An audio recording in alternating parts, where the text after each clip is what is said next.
Hello everyone, and welcome back to the channel. Today we're breaking down one of the most important political stories in America right now, California's 2026 election results. The nation's most populous state has officially voted in its primary elections, and the results are creating surprises across the political spectrum. The race to replace outgoing Governor Gavin Newsom has become far more competitive than many analysts expected, while the Los Angeles mayoral contest is turning into a dramatic showdown. Do not forget to subscribe, like, and share for more updates. Thanks. Let's dive into what happened, what the polls got right and wrong, and what it means for California and the rest of the country. The governor's race.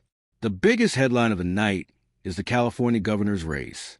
With Governor Gavin Newsom term limited and unable to run again, voters headed to the polls to choose candidates who will advance to the November general election. According to election results released Tuesday night, former U.S. Health and Human Services Secretary Xavier Becerra and conservative commentator Steve Hilton emerged as the leading candidates in the primary, putting them in position to advance in November under California's top two election system.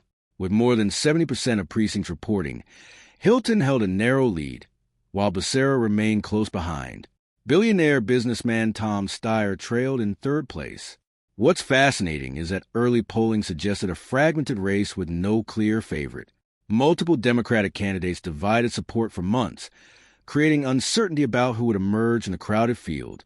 As vote counting continues, Steve Hilton, Xavier Becerra, and Tom Steyer have emerged as the three leading contenders in California's governor's race. The order has shifted as additional ballots are counted, making this one of the closest and most unpredictable California gubernatorial primaries in years. Why this race matters. California is not just another state. If California were its own country, it would have one of the largest economies in the world. The governor oversees policies affecting nearly 40 million people and often shapes national political debates. Issues dominating the campaign include cost of living, housing, affordability, homelessness, crime, immigration, climate policy. Hilton campaigned heavily on voter frustration over housing costs and homelessness, while Becerra focused on protecting healthcare access and continuing many Democratic policies that have defined California politics for years. The Los Angeles mayor race. Meanwhile, the Los Angeles mayoral race delivered its own drama. Incumbent Mayor Karen Bass entered the election facing criticism over homelessness, public safety concerns, and her handling of recent crises. Recent polling showed an incredibly tight contest among Bass, City Council member Nithya Raman, and television personality Spencer Pratt. As results came in, Bass maintained the lead, while Pratt and Raman battled for the second position needed to advance. For many observers, Pratt's strong show has been one of the biggest surprises of the election season. Few political experts predicted a reality television personality would become such a significant factor in a major city election. What the polls got right. One interesting lesson from this election is that polls correctly identified voter dissatisfaction. Many Californians expressed concerns about affordability, housing costs, and everyday economic pressures. The polls showed voters looking for change, and the results reflect that mood.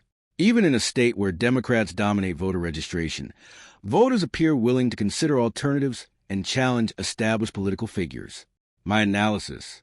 My view is that these results reveal something larger than party politics. This election appears to be a referendum on quality of life issues. Whether voters are Democrats, Republicans, or independents, many are asking the same questions. Why is housing so expensive? Why does homelessness remain such a visible problem? Why are families struggling with the cost of living? Candidates who successfully address those concerns will likely have a major advantage heading into November. Another takeaway is that California politics may be becoming more competitive than many people assume. While Democrats still hold structural advantages statewide, voters clearly want solutions rather than slogans. What happens next? California's vote counting process can take days because of mail ballots and late arriving votes. That means final margins could shift as more ballots are counted. However, the overall picture is becoming clear. The governor's race is heading toward a major November showdown, and Los Angeles voters are preparing for another intense mayoral battle.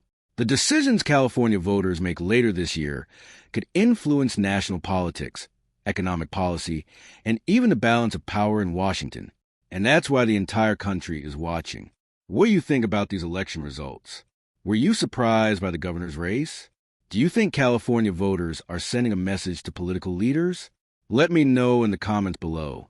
If you enjoyed this analysis, don't forget to like, subscribe, and turn on notifications for more breaking political news and election coverage.